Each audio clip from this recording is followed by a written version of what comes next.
উম বলা হয়ে থাকে যে বেশিরভাগ মানুষ নাকি তাদের জীবনের আসল ক্ষমতার মাত্র 40% ব্যবহার করেই মারা যায়।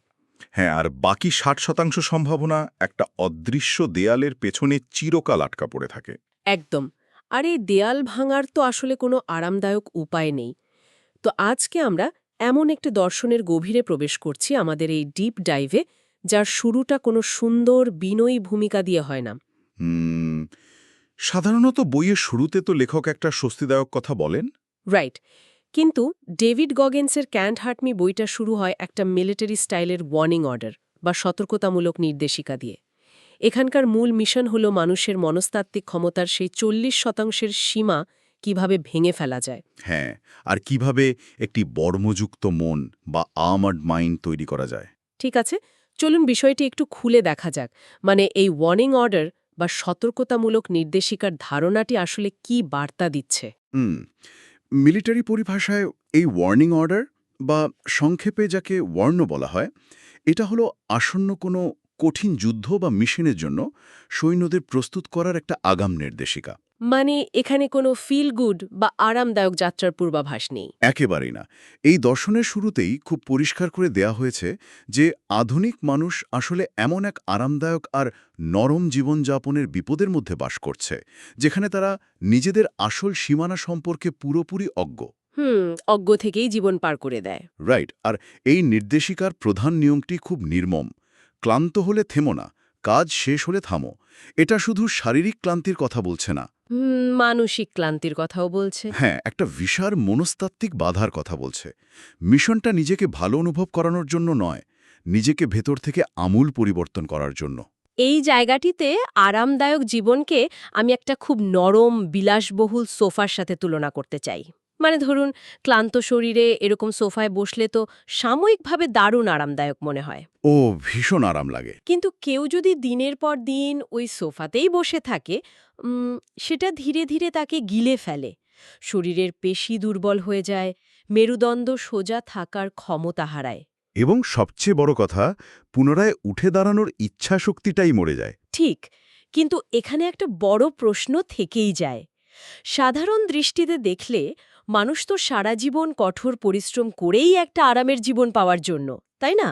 হ্যাঁ, মানুষের উদ্ভাবন, প্রযুক্তি সবকিছুরই মূল লক্ষ্য জীবনকে সহজ করা। তাহলে এখানে আরামকে এত বড় বিপদ বা শত্রু হিসেবে কেন উপস্থাপন করা হচ্ছে? যদি আমরা বিষয়টিকে বৃহত্তর প্রেক্ষাপটের সাথে যুক্ত করি, তাহলে দেখব মানুষের মস্তিষ্ক বিবর্তনের ধারায় ঠিক এভাবেই তৈরি হয়েছে। লক্ষ লক্ষ বছর আগে আদিম যুগে মানুষের প্রধান লক্ষ্য ছিল শক্তি সঞ্চয় করা। কারণ তখন তো খাবার অপ্রতুল ছিল, চারপাশের পরিবেশ ছিল চরম প্রতিকূল। একদম। তাই মানুষের মস্তিষ্ক সবসময় শর্টকাট বা সবচেয়ে কম শক্তি খরচের পথটি খোঁজে। আধুনিক যুগে এসে আমাদের সেই সার্ভাইভাল মেকানিজম বা টিকে থাকার কৌশলটি আমাদের সবচেয়ে বড় শত্রু হয়ে দাঁড়িয়েছে। ও আচ্ছা, মানে মস্তিষ্ক এখনো ভাবে আমরা জঙ্গলেই আছি। রাইট। গগিন্স আসলে শুধু শারীরিক আরামের কথা বলছেন না, তিনি ডিনায়াল বা বাস্তবতাকে অস্বীকার করার প্রবণতাকে মানুষের সবচেয়ে বড় কমফোর্ট জোন হিসাবে চিহ্নিত করেছেন।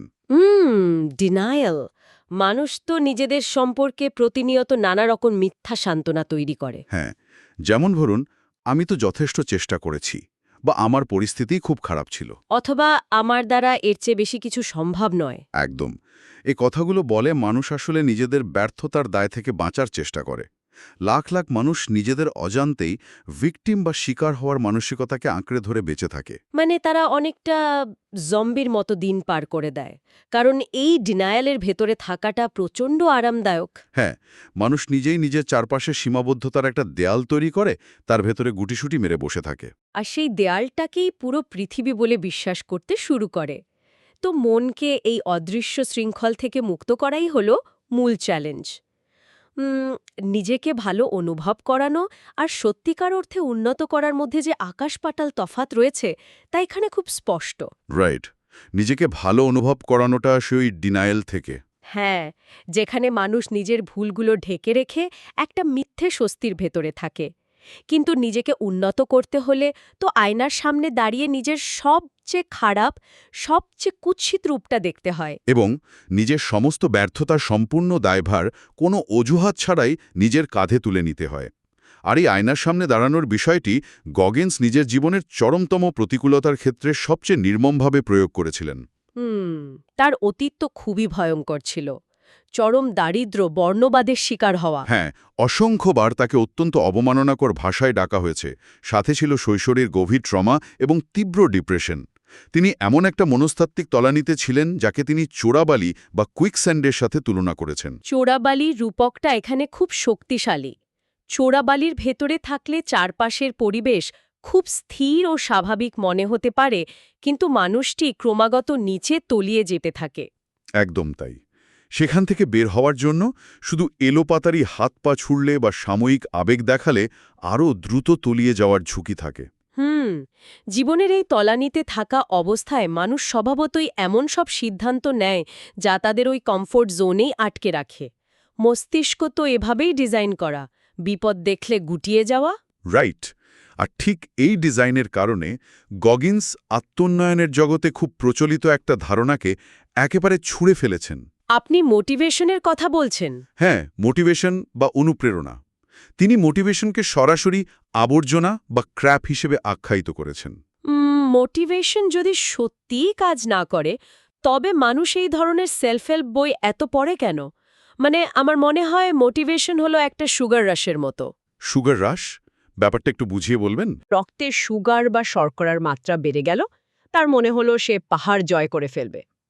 তাৎক্ষণিক একটা এনার্জি। রাইট, কিন্তু আধ ঘন্টা পরেই সেই শক্তির পতন ঘটে এবং আগের চেয়েও বেশি ক্লান্তি গ্রাস করে। মোটিভেশনাল স্পিচ শুনলে ব্রেনের ঠিক এই ডোপামিনের ক্ষরণটাই ঘটে। দারুণ একটা অ্যানালজি। সুগার রাশের এই তুলনার মধ্যে দিয়ে মোটিভেশনের আসল দুর্বলতাটা খুব চমৎকারভাবে ফুটে ওঠে। কারণ মোটিভেশন মানুষের মস্তিষ্ককে নতুন করে সাজাতে বা রিওয়ায়ার করতে পারে না। রিওয়ায়ার করা বলতে তো মস্তিষ্কের ভেতরে নিউরনের সংযোগগুলোকে নতুন করে গড়ে তোলা বোঝায়, তাই না? একদম। মস্তিষ্ক তো সূর্যাস্ত বা মহাকর্ষ বলের মতনই কিছু প্রাকৃতিক নিয়ম মেনে চলে। এটি সবসময় সহজ পথটা খোঁজে। যখনই কোনো কঠিন বাধা আসে, মস্তিষ্ক সংকেত পাঠায়, থেমে যাও, এখানেই ভালো আছো। হ্যাঁ, আর শক্তি খরচ করার দরকার নেই। এই স্বভাবজাত সীমাবদ্ধতাকে ভাঙতে হলে কোনো বাইরের মোটিভেশন বা সাময়িক আবেগ কাজ করবে না। তাহলে প্রশ্ন হলো, কাজ করবেটা কি? মানে গগিন্স যে যন্ত্রণার কথা বলছেন, সেটা তো জিমে গিয়ে ভারী ওজন তুলে পেশি ছিঁড়ে নতুন করে বডি বিল্ডিং করার মতো ব্যাপার। আমি আপনার এই অ্যানালজির সাথে পুরোপুরি একমত।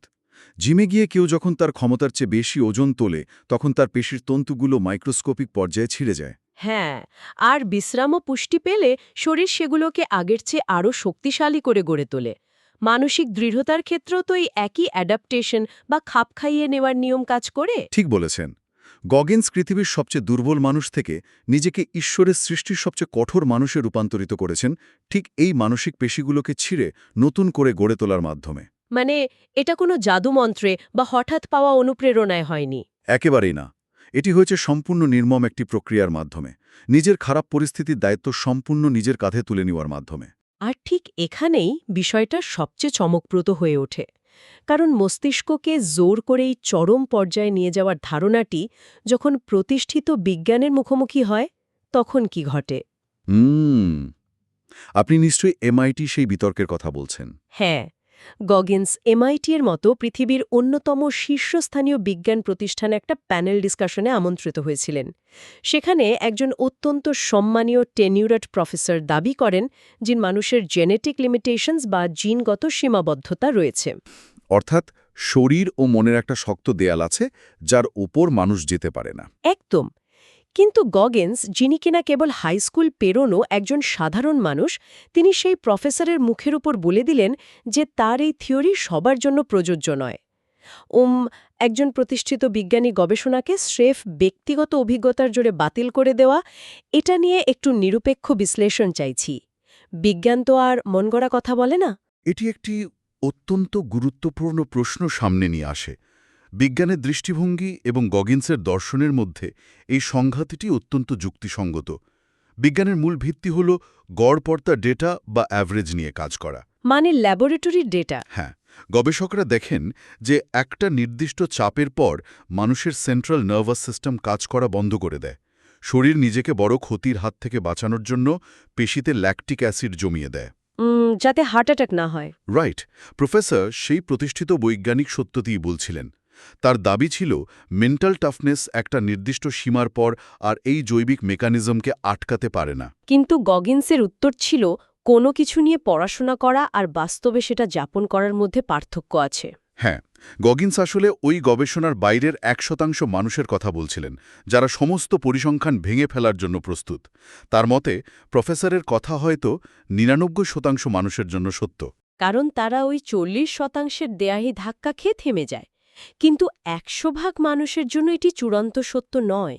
গগিন্সের এই দৃষ্টিভঙ্গি থেকে দেখলে নিরপেক্ষভাবে বলা যায় যে ওই প্রফেসরের তত্ত্বটি আসলে সাধারণ মানুষকে সহজেই হাল ছেড়ে দেওয়ার একটা খুব যৌক্তিক এবং বৈজ্ঞানিক অজুহাত তৈরি করে দিচ্ছে। মানুষ খুব সহজেই ভাবতে পারে, ওহ, আমার তো জেনেটিক লিমিটেশনস চলে এসেছে, বিজ্ঞান বলছে এর বেশি পারা সম্ভব নয়।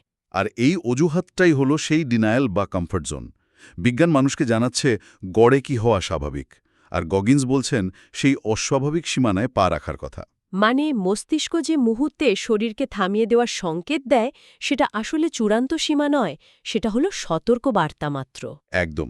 আর এই অস্বাভাবিক সীমানায় পৌঁছানো ধারণাটি আরও পরিষ্কার হয় যখন গগিন্স খ্রিস্টপূর্ব 5ম শতাব্দীর দার্শনিক হেরাক্লিটাসের একটা প্রাচীন উদ্ধৃতি ব্যবহার করেন। ওই যুদ্ধক্ষেত্রের ব্যাপারটা। হ্যাঁ, হেরাক্লিটাস বলেছিলেন, যুদ্ধক্ষেত্রে উপস্থিত 100 জন মানুষের মধ্যে 10 জনের তো সেখানে থাকাই উচিত নয়। 80 জন হলো কেবল টার্গেট বা লক্ষ্যবস্তু, যাদের কোনো সক্রিয় ভূমিকা নেই, তারা কেবল সংখ্যা বাড়ায়। বাকি 9 জন হলো আসল ফাইটার, আর মাত্র 1 জন হলো প্রকৃত যোদ্ধা বা দ্য ওয়ান ওয়ারিয়ার।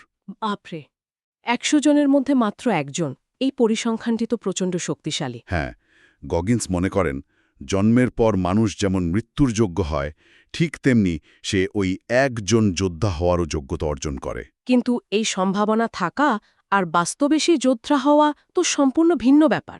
ওই 80 জন লক্ষ্যবস্তু হল তারা, যারা ওই 40% দেয়ালে আটকে থাকে। রাইট। আর ওই একজন যোদ্ধা হলো সে যে নিজের সীমাবদ্ধতার দেয়াল ভেঙে চুরমার করে দেয়। কিন্তু এই রূপান্তরের জন্য তো একটা জ্বালানির প্রয়োজন। আর ঠিক এই জ্বালানির ধারণাটি আমাকে সবচেয়ে বেশি ভাবিয়েছে, কারণ এটি আধুনিক সাইকোলজির একেবারে বিপরীতমুখী। সাধারণত থেরাপি আমাদের শেখায় অতীত ট্রমা থেকে বেরিয়ে আসতে, সেগুলোকে লেট গো করতে। হ্যাঁ, পেছনে ফেলে সামনে এগিয়ে যাওয়ার কথা বলা হয়। কিন্তু গগিন্স বলছেন, জীবনে আসা চরম বর্ণবাদ, সেক্সিজম, ডিপ্রেশন, দারিদ্র্য, এসব ট্র্যাজেডিকে ভুলে যাওয়ার চেষ্টা করা উচিত নয়, বরং এগুলোকে নিজের রূপান্তর বা মেটামরফোসিসের জ্বালানি হিসাবে ব্যবহার করতে হবে। একদম, নিজের সবচেয়ে গভীর যন্ত্রণাকেই নিজের অসীম শক্তির উৎস বানাতে হবে। কিন্তু এখানেই আমার একটা পুশব্যাক রয়েছে। নিজের অতীত কষ্টগুলোকে মনে রাখা, যন্ত্রণার আগুনে ইচ্ছাকৃতভাবে হাত দেওয়া, নিজের সাথে এই নিরন্তর যুদ্ধ করাটা কি অসম্ভব রকমের ক্লান্তিকর নয়? এই ক্লান্তি আর ঝুঁকির কথা গগিন্স খুব ভালো করেই জানেন।